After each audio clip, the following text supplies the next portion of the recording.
Hi, I'm Lisa Villella from Mimi's Mission. And I'm Andrew Starzyk, Detective Lieutenant, Brownstown Police Department. Mimi's Mission works with local families in the Downriver area who have children on the autism spectrum. So we have a support group that helps families, and this is where a 911 program came to fruition to help these families. We had the idea about the program years ago, and we could just never get it to work. So one day we had an officer from Brownstown come in our office, and we were talking to him about the program, and we built an alliance with the Brownstown Police Department, and they have helped us bring this program to life, which has been so wonderful for not only the community, but the autistic community, who doesn't have a lot of help out there, and bringing some awareness to them. So we talked to Andy, we talked to Brian Brian Ramsey, the chief, Mr. Watson, Chief Watson, and Ryan Roman from the Brownstown Police Department. And we all put our collective heads together, and this is where we're at. So most of you have this 911 Ready bag in your vehicles at this time. So what today is about is showing you what the bag's about, what to do with the items inside, and how to present them to the people in the community once you meet them in the field. It's important, yeah, it's important to know, I was on the road for 15, 16 years, officer, sergeant, things like that, before I got in this spot just last year. I had no idea what autism was. I heard about it, no clue what it is, and if I ran into an autistic person on the road, I either wouldn't know it, or wouldn't know what to do with him or her. So when I first met up with Lisa and the Autism Acceptance Group, and started interacting with the autistic people in our community, I was blown away, and I realized that we are severely undertrained, had no idea what to do with these people, and that was my main motivation for getting involved with Mimi's Mission and this program. So Andy and a bunch of the officers would come to our meetings. We would have events out, like at Revved Up, or we took the kids on a big boat ride and they joined us, and through that interaction, we really couldn't believe how much people didn't know, because once you're in the middle of it, you realize, you've learned a lot. So how long had we worked with you? About 18 months. And we shot another video doing mock scenes in the community and how to respond to them. And we had one scene where it was one of our young ladies who was driving and got pulled over.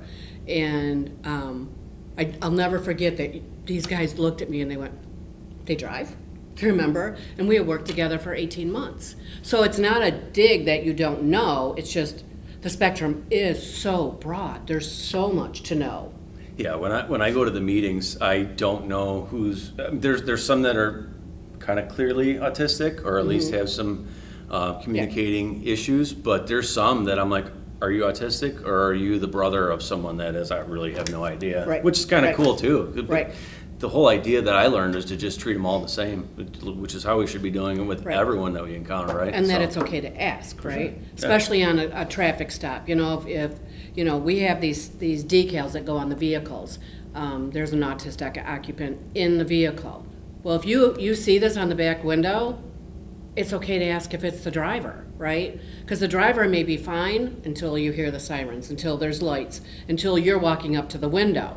So, to go with the normal questions you ask when you approach, if you see someone that's nervous or, getting sweaty, or what's the normal routine? Have you been drinking? Do you have any medical conditions? Well, it's not looked at as a medical condition. But if you flat out ask, are you autistic? They're going to say yes, and then you'll know. Should they get out of the ticket for it? No, being autistic doesn't mean you can't break the law. It just means we handle the call differently. That's all.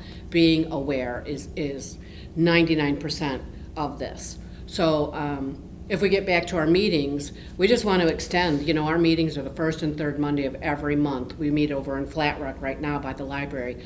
Every officer, every first responder, every teacher, whoever you are, if you deal with the community members and you want to learn about people with autism and how to interact with them to have a more positive outcome, come to the meeting. These families are so open, and these children are so caring and giving, and, you know, it takes a lot to learn about somebody who's nonverbal and how to communicate with them, or how to approach a child who has autism, who doesn't like to be touched, right? Yep.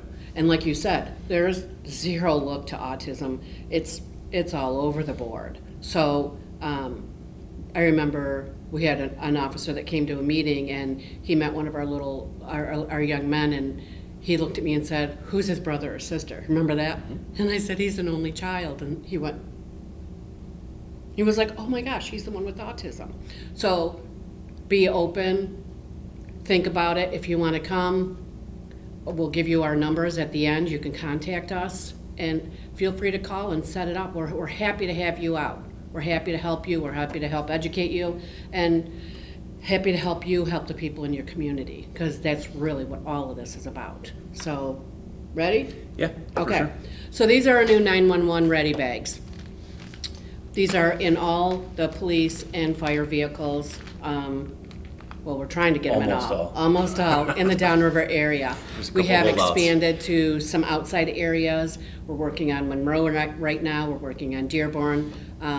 Really, really big undertaking. But the fact that they're in almost every city and every first responders vehicle downriver, since it only started in April, is really big. We've had 6 success stories so far, which makes my heart happy and helps you guys. Do you want to tell the story about you and Brian Yeah. on the call? Yeah. So before the bags even came out, it was cold out. We had a call. I was a detective sergeant working afternoons.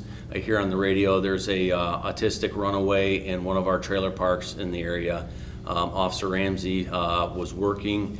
He was one of the responding officers, and since I had some experience, I'm not an instructor. I'm not anything special. I just had a little bit of experience and exposure to autistic people. I ran out there also. I didn't actually run. I drove out there also. And we talked to the mom, kind of asked, where he likes to go, what does he like to do, is he drawn to water, things like that. Drawn to water was one of the big things for this young man. And so we put that information out to the other officers, got him out there, and then came across a young man. He was kind of close to the pond, not in any danger. One of the things the mom also said was that if you touch his hand and grab his hand, he'll come with you wherever you want to go. And that's exactly what we did. One of our junior officers ended up walking him hand in hand all the way through the park back to home, because he wasn't getting in the cop car, but he would walk home. And without my experience with you, Mimi's mission, we wouldn't have. Hopefully we would have had a positive outcome, but it wouldn't have been as seamless as it was. And then we offered that mom some help through Mimi's mission too, which was really nice, because on other calls similar to that, we would have been like, all right, see ya. Right. And we would have nothing to offer. No extended services, Now we do. right? Yeah. So this is why we offer this. This is all the officers, all the participating downriver departments, fire and police, have these decals in them. So if you hand these out, please let them know to put them in the rear window in the lower left-hand corner. So that way throughout downriver, it's consistent where these are placed, so you know where to look for them. So these are also in these bags, and they're going to be at your front desks of both police and fire, and like we said, almost all departments downriver. So the contents of the bag, let's go through it. So this is, I think, one of the best pieces that's in this bag. This is a weighted blanket, and I'm sure Lisa's going to go through it a little bit more as far as exactly how it goes. But it helps with autistic people. It helps people with PTSD. It helps everyone else too, because I'm not gonna lie, I have one of these on my bed, even though it's the middle of summer and crazy hot out. It's nice. You put that on, you wrap up, and it's very calming and very relaxing. So you can imagine if you're pulling up on a scene, realistically for anyone, although we're really targeting this for autistic people, if you have someone that's in severe distress on a particular emergency or whatever, pull this out and don't be afraid to use it. It'll help. It's going to help a lot of people. But these are very, very helpful. They 100%. It's just it's like a stress reducer, an anxiety reducer. If you're going to try and put this on somebody who is autistic or post-traumatic, I would always make sure you ask, right? A lot of people with those symptoms don't like to be approached, don't like to be touched, they're already in a stressful situation. So just be one with them, don't stand over them, get down to their level. I mean, it's basic, right? But it's not basic for them. It's very important to them. So when you start with the bag, always just assimilate with them, right? Do you want to try this blanket? I have one of these on my bed at home. I love it. And I always approach with this. Do you want me to put this on your shoulders? Yeah. Get on. So when you approach them, if they're responsible, or if their response is yes, This is exactly what I would do right here. Like if I'm stressing out or on some kind of crazy call or whatever, Right. this is gonna help all day long. so once you put it on them, always lead with, like, you can pat them on the shoulder, you can touch them, you can, because if they don't want you to do it, you're sure gonna know they don't want you to do it. They don't usually lash out, they're usually very respectful, but if they start pulling away from you, don't go back in for more, because obviously you're just creating more stress for them. So, and if they don't want it on their shoulders, take it and fold it in half. Reach around the front and say, well, do you mind if I just lay this here? And lay it on their lap. If they push it off their lap, let it go. Put it back in the bag, and you could send it home with them, because it might be a more relaxed situation that they use it in at that point in time, right? Yeah. Or their mom may need it at that point. So whoever needs it, as far as the family member, certainly. And that may not be their stressor either. It may not be the comfort of a blanket. It might be the noise, the lights and sirens and all that stuff, the fire, the engine pumping water, wherever fire trucks do. You know, you could try these headphones too. You know, we've all seen them cutting grass or doing whatever. You throw them on. It's not going to cancel out everything, but it's going to substantially reduce the amount of input into people's ears, into autistic people who are hypersensitive to sound and things like that.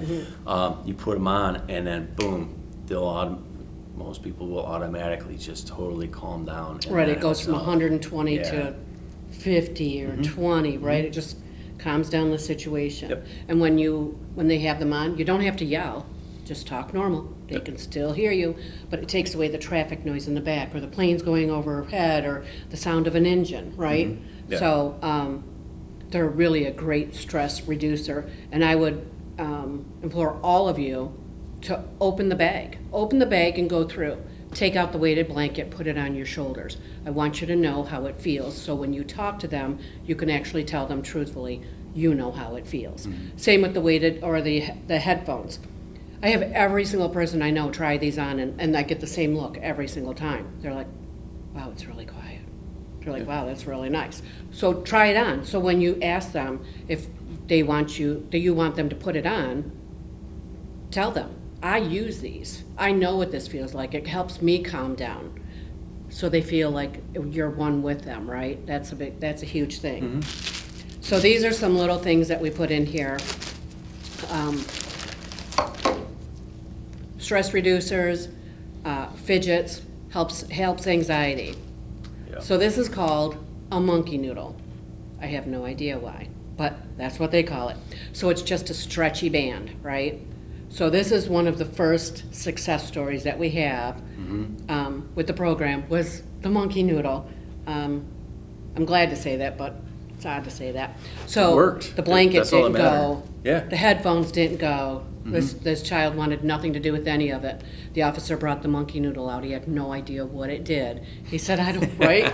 He said, I don't know, do you want to try this? And she said, what's that? Yeah. And she started just Yeah. doing this. Yeah. And the officer said you could see it go from 100 to 20. He said it was amazing, right? Yep. Because you would have never thought this would have done that. A year or two ago, in that particular scenario, we probably would have locked up someone at the house. I don't know if it would have been the autistic girl, could have been mom, but under the old regime, under the old thinking, that's probably the route that it would have gone. Right. And it took, well, this bag that's provided by Mimi's mission here. But ultimately, Yeah, this that is saved what us it a took, report. right? So, And the funny part is the officer that had the bag wasn't in on the training. Nope. So he had no clue. He heard autism. Oh, wait, I have a bag, right? And he was yeah, like, yeah, that's true too, because she Yeah. wasn't officially diagnosed as autistic either. So the a lot parents of thought maybe she is. Yeah. One doctor said she probably is. He's like, well, let's give this a shot, and it worked like a charm. Right, because a lot of times with young women and girls, they don't get diagnosed as easily as boys because they're put off to a lot of things with puberty and emotions and things like that. So diagnosis isn't as readily available, and so sometimes there's a lot more suffering and a lot of things that go with it. So again, even if you don't hear the word autism, if you see the signs, right, the stressors, I don't care. Use the bag if it helps you in your job, if it helps reduce the situation. That doesn't matter. The point is helping you do your job in a more calm way, giving you effective tools to help do that. That's the huge thing, right? Yep. You want to explain the Chewy? I don't know. I've just been playing with it this whole time. No, yeah. So Again, fidgets, right? yeah, it's the same thing. I mean, I'm relatively normal, so to speak, but as soon as we took it out of the bag, I've been playing with it the whole time. It gives your hands something to do while your mind kind of calms down and listens to what's going on. I'm listening to you, I'm watching the camera, things like that. It's a reducer, right? It is, but a lot of children who have autism like to chew on things, so that's why it's called a Chewy.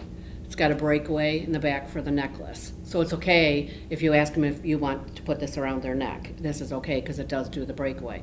And a lot of kids will chew on it because you'll see they'll be pulling at their clothes, pulling at their hair, and they chew because, again, stressors, anxiety. So this is okay if they put it in their mouth. This, not so much. This is just called a squishy. So there's many shapes, many sizes, many colors. So again, just pulls, just squishies. It's really cute. They cannot eat this. It is not candy.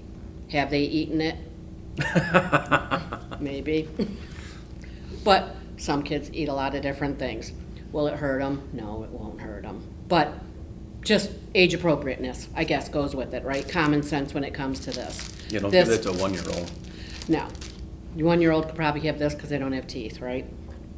This any age could have. So again, just read your community member and go from that.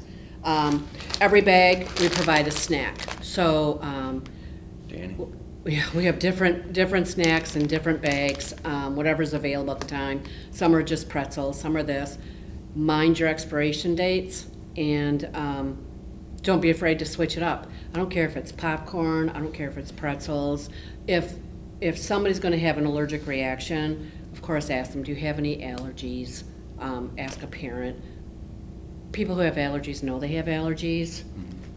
So we have some autistic members that are food driven. Like, they may not hurt you ever, but if you had a cupcake in your hand, it might not be a good day for you. So that's where this comes in, because a lot of the kids are really food driven, snack driven. So if they shouldn't have it, they're not going to eat it. So again, mind the expiration and don't be afraid to refill the bags. And if you need help or suggestions, we're always available. I mean, always available. Yeah. I don't know a time when Andy and I can text each other and I wish he would stop. Yeah. No, I'm just kidding. But we always do. We feed off each other, right? So it's a big thing with us. And then, of course, just a bottle of water. You can have a big bottle, small bottle, however that works for you. We don't do Gatorade or any of that stuff because it does sit in the trunk for a while. And again, just change it up once in a while.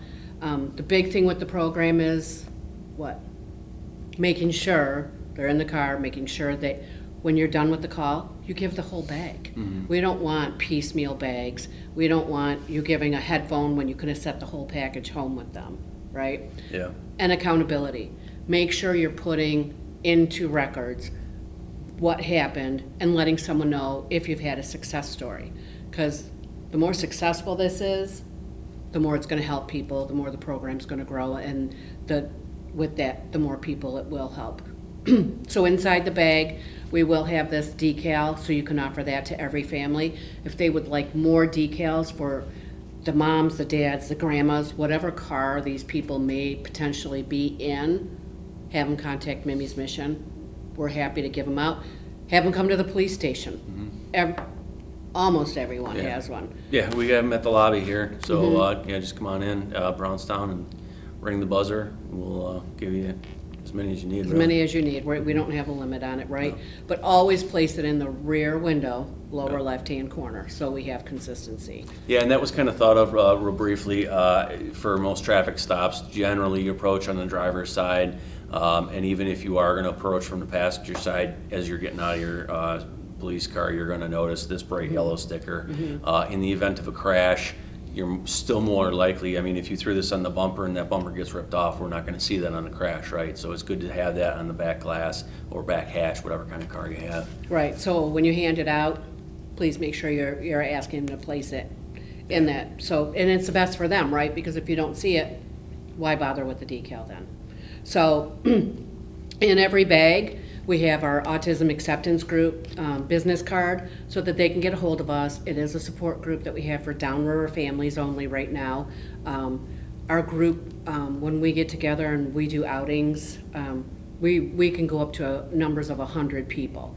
So we invite parents, grandparents, caregivers, the children, the siblings, because these families don't have caregivers. These families don't have babysitters. So it's an all or none. So why wouldn't we? You know, and families that have special needs children, it affects the whole family. So each person in that family finds an assemblant. So the dads see the dads and the moms see the moms, and it's great to see them come together. And a lot of parents have described our group as it's like coming home, because there's no one here that judges you, because you're all going through the same thing.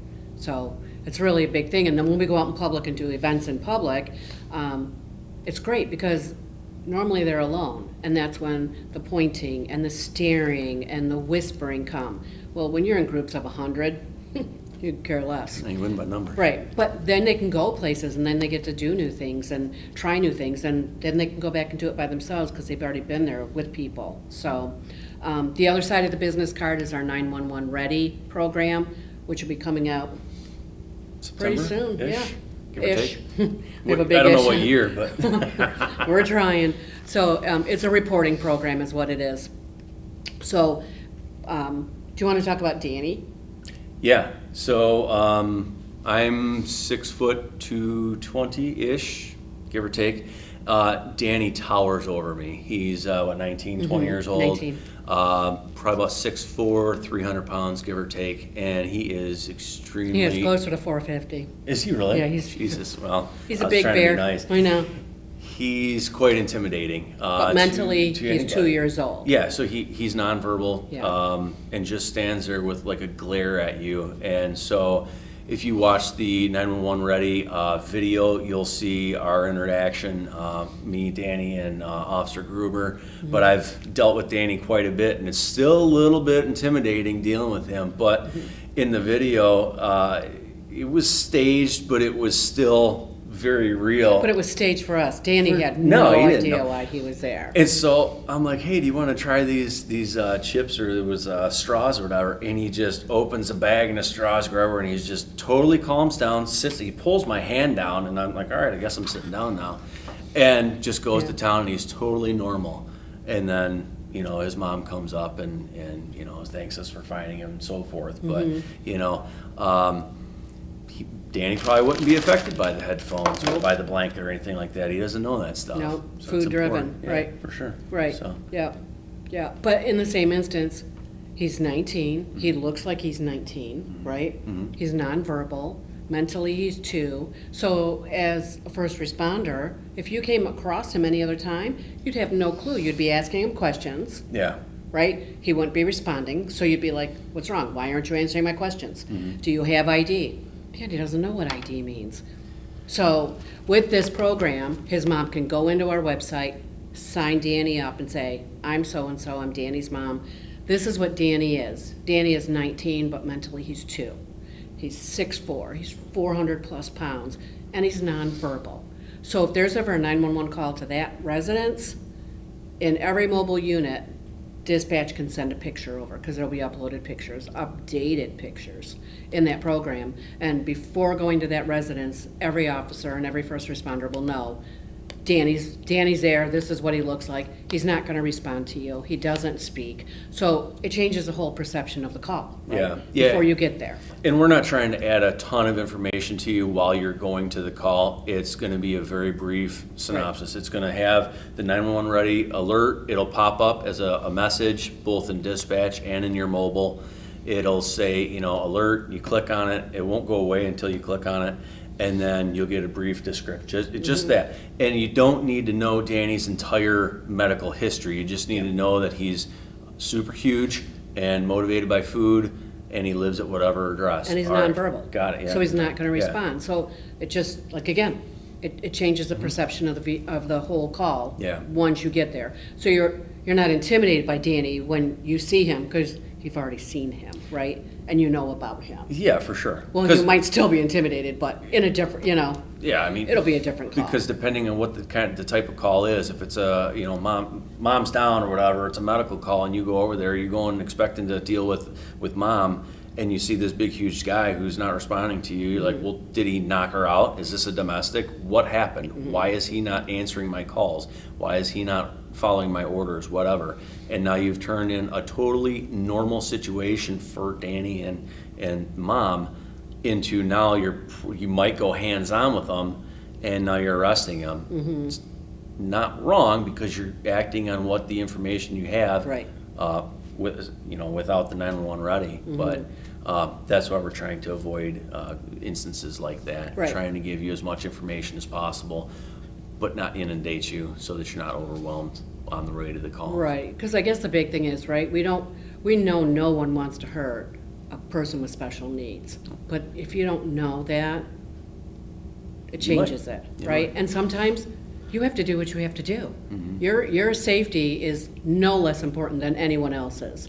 This just gives you a different way to try and steer the call, I guess, right? And that's a great point too, because what we've done in our interactions with Autism Acceptance Group is we've also talked to the parents, as police officers, gone and talked to the parents and be like, listen, this is the law enforcement aspect of it. This is how we would handle a call with your kids.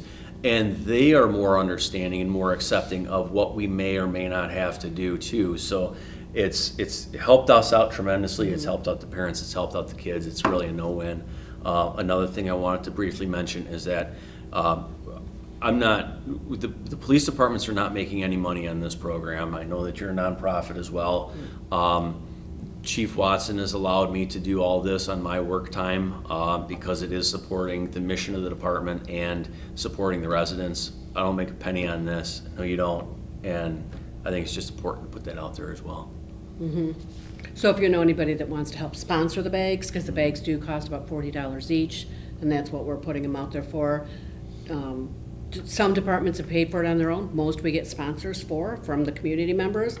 It's great to have your community members sponsor you and help you. 98% of your communities are behind you guys. Yeah. So let them be part of it. Let them help you. That brings this.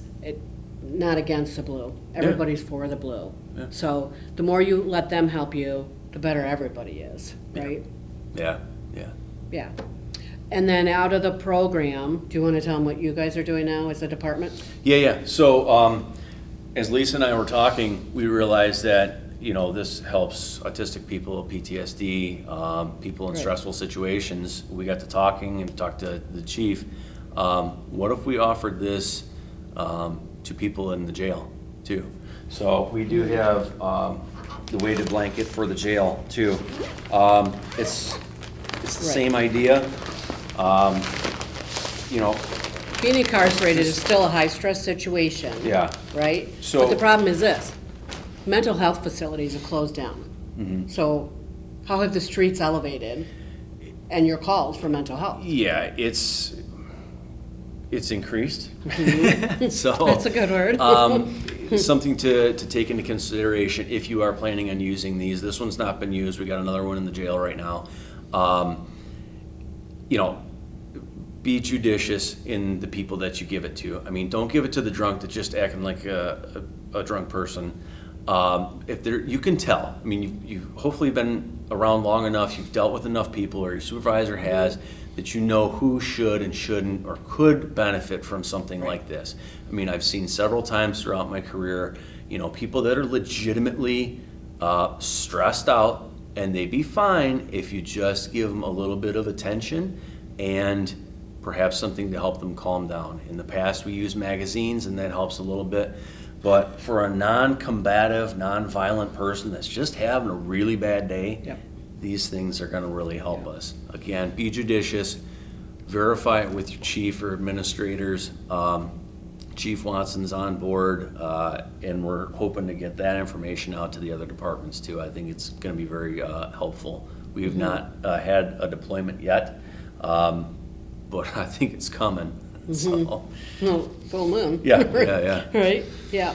So if you have any questions, any comments, any concerns, we're gonna run the information at the end of the video, how you can contact us, whether you wanna contact Mimi's Mission, whether you wanna contact, I don't know Yep. if you want everybody contacting you, but, Yep. we're open, right? So, anything we can do to help you, if you wanna come to the meetings, if you want us to come out and speak at your department, we're happy to do all of that. The more that we help you, the more you help your community, and that's really what all of this is all about. And then pretty soon we'll be rolling out the rest of the 911 Ready program.